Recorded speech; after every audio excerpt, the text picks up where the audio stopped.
Hello everyone, welcome to the video lecture series of mathematics and this is the lecture 8 और हम लोग पढ़ रहे थे हाइट एंड डिस्टेंस जिसमें हम कुछ न्यूमेरिकल के लिए प्रैक्टिसेस कर रहे थे। ठीक है, तो चलिए इसी सीरीज में हम अगला न्यूमेरिकल देखते हैं।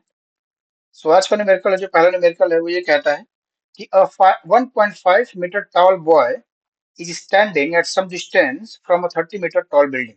ठीक है, तो पहली लाइन का मतलब ये है कि एक 1.5 मीटर हाइट का एक बॉय है जो कि एक 30 मीटर टॉल बिल्डिंग से कुछ दूरी पे खड़ा है, वो कुछ दूरी पे वो खड़ा है। और सेकंड लाइन क्या कह रही है कि the angle of elevation from his eyes to the top of the building increases from 30 degree to 60 degree as he walks towards the building. ठीक है, तो इस लाइन का मतलब ये है कि उसकी आंख से बिल्डिंग के टॉप का जो एंगल ऑफ एलिवेशन है वो 30 डिग्री से 60 डिग्री हो जाता है जब वो बिल्डिंग की तरफ मूव करता है। ठीक है, बिल्डिंग की तरफ जब वो वॉक करता है तो उसका जो एंगल ऑफ एलिवेशन उसकी आंख से बिल्डिंग के टॉप का जो एंगल ऑफ एलिवेशन है वो 30 डिग्री से 60 डिग्री हो जाता है। और कैलकुलेट करने के लिए क्या पूछ रहा है कि find the distance he walked toward the building, मतलब कितनी दूरी वो चला है बिल्डिंग की तरफ, वो कितनी दूरी चला है जिससे कि उसकी जो एंगल ऑफ एलिवेशन है वो 30 डिग्री से 60 डिग्री हो गया है। तो चलिए लाइन बाय लाइन डायग्राम बनाने की कोशिश करते हैं। सो पहली लाइन कह रहा है कि 1.5 मीटर टॉल बॉय एक 30 मीटर हाइट की जो बिल्डिंग है उससे कुछ दूरी पे खड़ा है। तो एक 30 मीटर की बिल्डिंग मैंने दिखा दी और एक 1.5 मीटर का जो बॉय है उसको मैंने शो कर रखा है। और यहाँ पे एक मैं बात बताना चाहूंगा कि अगर इस तरीके का क्वेश्चन आता है जहाँ पे जो ऑब्जर्वर है उसकी भी हाइट दे रखी है तो उसकी हाइट का ना एक बहुत अच्छा रोल प्ले होता है न्यूमेरिकल सॉल्व करने के लिए। ठीक है, आगे देखते हैं कैसे होगा। दूसरी लाइन कह रहा है कि बिल्डिंग के टॉप का जो एंगल ऑफ एलिवेशन है उसकी आंख से करंट में, उसकी आंख से जो इस सिचुएशन पे उसकी आंख से बिल्डिंग के टॉप का जो एंगल ऑफ एलिवेशन है वो 30 डिग्री है अभी। तो ये लाइन ऑफ साइट ड्रॉ कर दी मैंने बिल्डिंग के टॉप से और इसकी आंख तक की। और एंगल ऑफ एलिवेशन ड्रॉ करने के लिए एक हॉरिजॉन्टल लाइन चाहिए, तो ये हॉरिजॉन्टल लाइन ड्रॉ कर दी और दोनों के बीच का जो एंगल है वो है 30 डिग्री। तो करंट में जो एंगल ऑफ एलिवेशन है वो है 30 डिग्री। अब कह रहा है कि वो 30 डिग्री 60 डिग्री हो जाती है जब ये जो बॉय है वो बिल्डिंग की तरफ कुछ दूरी तक चलता है। तो कुछ दूरी तक हमने इसको चलाया जब, तो इसकी आंख से जो एंगल ऑफ एलिवेशन है वो 60 डिग्री हो जाती है। ठीक है, और क्वेश्चन क्या कह रहा है कि वही दूरी को आपको, उसी डिस्टेंस को आपको कैलकुलेट करना है जितनी डिस्टेंस उसने कवर किया है। तो ये डिस्टेंस हमें कैलकुलेट करना है। ठीक है, तो इतना तो क्वेश्चन कह रहा है। अब हम यहाँ पे कुछ इम्प्रोवाइजेशन करेंगे, कुछ अलग से बताएंगे यहाँ पे। तो मैं बता रहा हूँ कि ये जो हाइट है, जो हॉरिजॉन्टल लाइन है वहां से बिल्डिंग के टॉप की जो हाइट है वो है 28.5। वो क्यों है? मैंने बताया था कि जो बॉय की हाइट है ना वो एक इम्पोर्टेंट रोल प्ले करती है इस तरीके से। वो इसलिए है क्योंकि जो बची हुई हाइट है वो यही तो है ना, जो बची हुई हाइट है वो यही तो है। और 28.5 plus 1.5 is nothing but 30 metre. तो ये हमारा फाइनल डायग्राम है जिससे हम अपना न्यूमेरिकल सॉल्व करेंगे। तो चलिए इसी डायग्राम को आगे यूज करते हुए हम अपने न्यूमेरिकल को सॉल्व करते हैं। और जो हमारा फोकस है कैलकुलेट करने के लिए वो है डिस्टेंस, कितनी डिस्टेंस वो वॉक किया है टुवर्ड्स द बिल्डिंग। तो चलिए, तो ये डायग्राम मैंने प्रीवियस डायग्राम से, ये डायग्राम मैंने ले लिया है। आप देख सकते हैं कि 28.5 मीटर लिया मैंने, 60 डिग्री लिया और 30 डिग्री लिया है। बाकी मैंने सारे वर्टिसेस को नाम दे दिया A B C D. Now what we have to calculate distance A B, क्योंकि उतनी ही वो वॉक किया हुआ है टुवर्ड्स द बिल्डिंग। तो हमारा फोकस रहेगा कि ए बी हमें कैलकुलेट करना है। और यहां से हम देख सकते हैं कि ए बी क्या हो सकता है। A B is nothing but A C minus B C. ध्यान से देखिए, ए सी माइनस बी सी होगा ना ए बी जो है।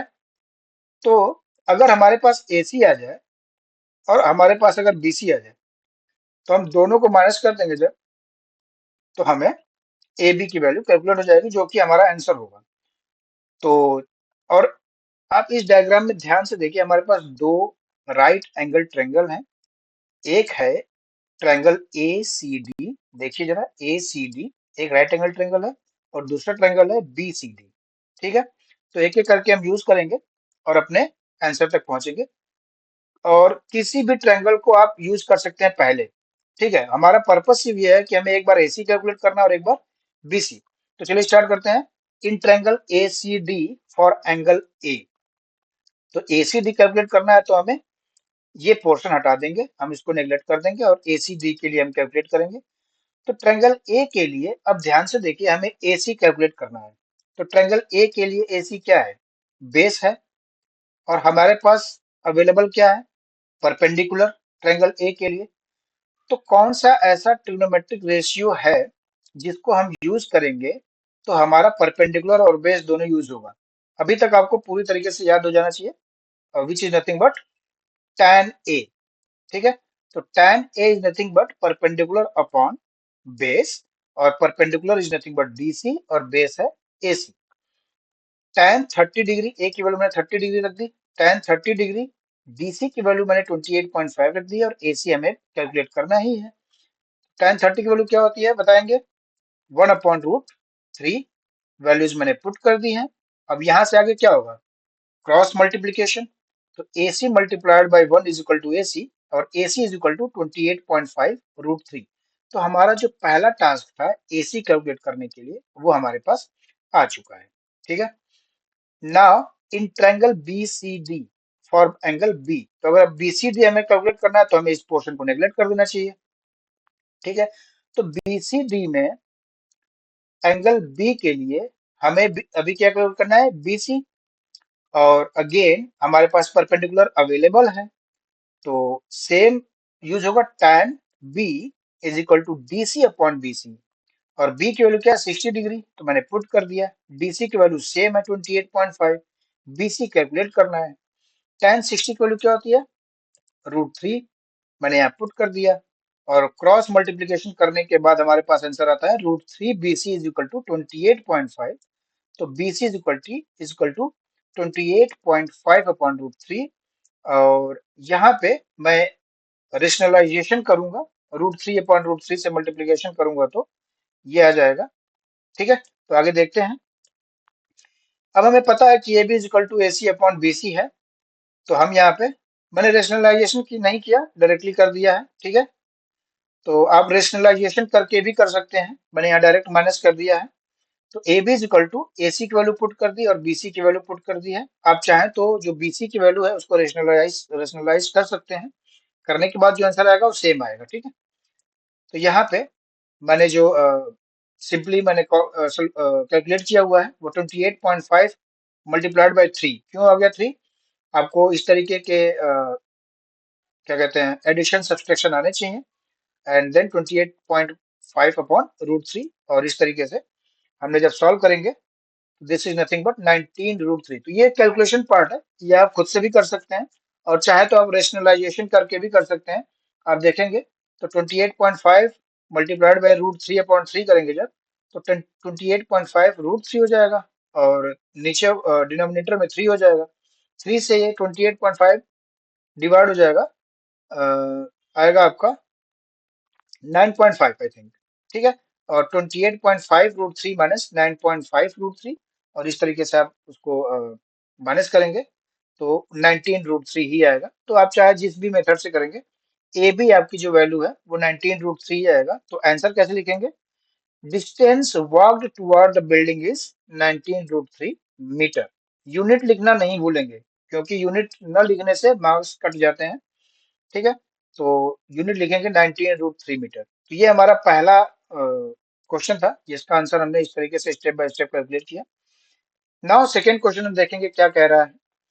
From a point on the ground, the angle of elevation of bottom and the top of a transmitter tower fixed at the top of a 20 meter high building are 45 degree and 60 degree respectively, and find the height of the tower। तो आप देख सकते हैं कि question पूरे एक line में ही है, लेकिन मैं बता देता हूँ क्या क्वेश्चन कर रहा है। आपने बहुत घरों पे देखा होगा एंटीना लगे हुए, है ना? हर किसी न किसी घर पे टावर लगे होते हैं, जो बीएसएनएल चाहे जियो चाहे एयरटेल, किसी के भी टावर कुछ लोग अपने घर पे लगवा लेते हैं, है ना? तो उसी टावर की बात कर रहा है। तो जो 28 मीटर हाई बिल्डिंग है वो एक घर है, 20 मीटर का एक घर है, और उसके ऊपर एक टावर लगा हुआ है। और सपोज करिए कि आप उस टावर को नीचे से देख रहे हैं, ठीक है, ग्राउंड से आप खड़े होकर के देख रहे हैं, तो टावर का बॉटम और टॉप दोनों ही दिखेगा आपको। तो बॉटम और टॉप का जो आपसे एंगल ऑफ एलिवेशन बन रहा है वो है 45 डिग्री एंड 60 डिग्री। और देखिए क्वेश्चन में एक वर्ड अगर आपको दिखे रिस्पेक्टिवली ना, ये जो कर्सर आप देख रहे हैं रिस्पेक्टिवली, अगर ये वर्ड दिखे तो आपको उसी के अकॉर्डिंग काम करना होगा। देखो पहले क्या लिखा हुआ है, angle of elevation of bottom and the top. तो बॉटम एंड द टॉप लिखा हुआ है, तो बॉटम के लिए 45 डिग्री होगा और टॉप के लिए 60 डिग्री। जिस रिस्पेक्ट में लिखा हुआ है ना, जिस ऑर्डर में, बॉटम पहले लिखा हुआ है तो बॉटम के लिए 45 डिग्री, और टॉप बाद में लिखा हुआ है तो टॉप के लिए 60 डिग्री ही कैलकुलेट होगा। ठीक है, तो रिस्पेक्टिवली अगर कहीं पे आपको वर्ड दिख रहा है, ठीक है, न्यूमेरिकल में, तो बॉटम और टॉप जिस ऑर्डर में लिखे हैं उनके रिस्पेक्ट में एंगल वही उसी ऑर्डर में कंसीडर किए जाएंगे। ठीक है, तो चलिए हम अपना डायग्राम ड्रॉ करते हैं। तो from a point on the ground, तो एक ग्राउंड पे एक पॉइंट है। The angle of elevation of the bottom and the top of a transmission tower fixed at the top of a 20 metre high building। तो 20 metre एक घर मान लेते हैं, बिल्डिंग 20 मीटर, और उस घर पे एक टावर लगा हुआ है। ठीक है, ये टावर लगा हुआ है और 20 मीटर हाइट का घर है उस पे, और आप जमीन से देख रहे हैं। तो अब देखिए जिस ऑर्डर में लिखा है ना, मैं उसी ऑर्डर में इस डायग्राम को बनाऊंगा भी।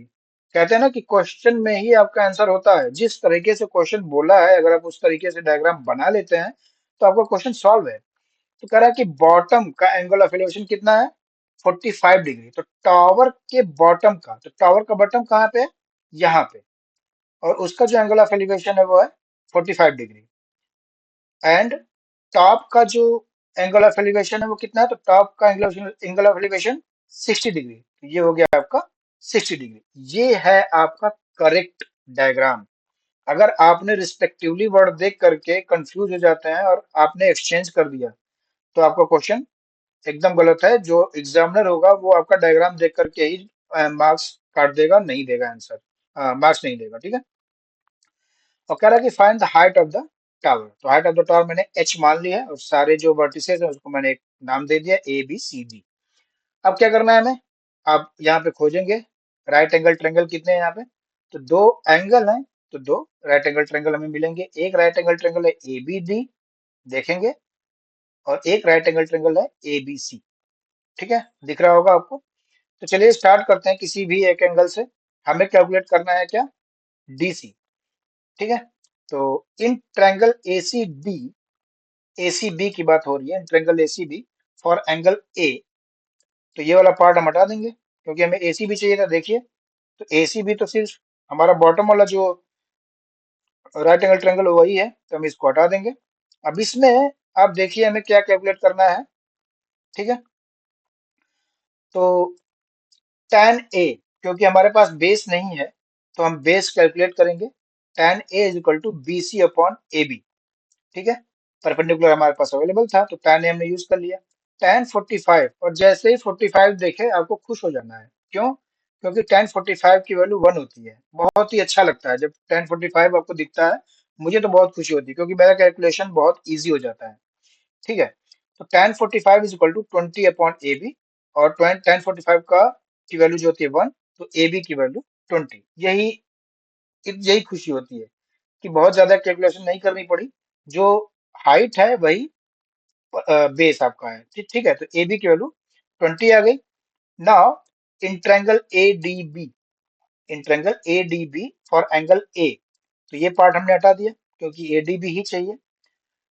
अभी भी हम tan यूज करेंगे, क्यों, क्योंकि हमारे पास परपेंडिकुलर का कुछ पार्ट तो है और जो कैलकुलेट करना है वो भी है। 20 मीटर तो गिवन है और एच हमें कैलकुलेट करना है, तो ये अच्छी बात है। हमें जो कैलकुलेट करना है वो भी है परपेंडिकुलर, और बेस तो हमने अभी भी कैलकुलेट किया है, A B is nothing but 20। तो tan A is equal to B D upon A B, और tan 60 डिग्री रखेंगे, और बी डी की वैल्यू क्या है, एच प्लस 20। देख सकते हैं परपेंडिकुलर जो है हमारा एच प्लस 20, और ए बी की वैल्यू अभी अभी कैलकुलेट करिए 20, जो कि 45 डिग्री से आई थी। अब tan 60 की value √3, H plus 20 upon 20, cross multiplication से आएगा H plus 20 is equal to 20 √3, और यहाँ से जो एच आया है वो 20 √3 माइनस 20, यहाँ से 20 कॉमन ले लेंगे तो 20 root common, sorry 20 in bracket root 3 minus 1, और आंसर आपका यही है। आप चाहें तो 1.732 पुट करके आगे भी मल्टीप्लिकेशन करके मल्टीप्लाई करके आंसर ले सकते हैं, बट मैं यहीं तक स्टॉप करूंगा। एंड द आंसर आप कैसे लिखेंगे, hence the height of the transmitter tower is 20 in bracket root 3 minus 1 metre. तो इस तरीके से आप डायग्राम को समझेंगे, ठीक है, तब जाकर के आप कैलकुलेट कर पाएंगे। और डायग्राम को बनाने के पहले आपको न्यूमेरिकल जो गिवन है उसको समझना बहुत जरूरी है। जैसे कि आज के न्यूमेरिकल में रिस्पेक्टिवली वर्ड आया था, तो आपको जिस ऑर्डर में वैल्यूज गिवन है उसी ऑर्डर को कंसिडर करना है, तभी आपका डायग्राम सही बनेगा। सो आई होप आपको दोनों न्यूमेरिकल बहुत अच्छे से समझ में आए होंगे। और अगर आपको बहुत अच्छे से समझ में आ रहे हैं तो इस वीडियोस को शेयर करिए, लाइक करिए, अपने दोस्तों के साथ शेयर करिए जिससे कि उनको भी हेल्प मिले। और इस चैनल को सब्सक्राइब करिए ऐसे ही अच्छे न्यूमेरिकल के लिए। और अगर आपके पास कुछ न्यूमेरिकल ऐसे हैं जो आपसे सॉल्व नहीं हो रहे हैं, तो डिस्क्रिप्शन में मैं अपना ईमेल आईडी डाल दूंगा, आप वहां पे उस क्वेश्चन को मेल कर सकते हैं। ठीक है, बाकी मिलते हैं अगली वीडियो में। Thank you so much.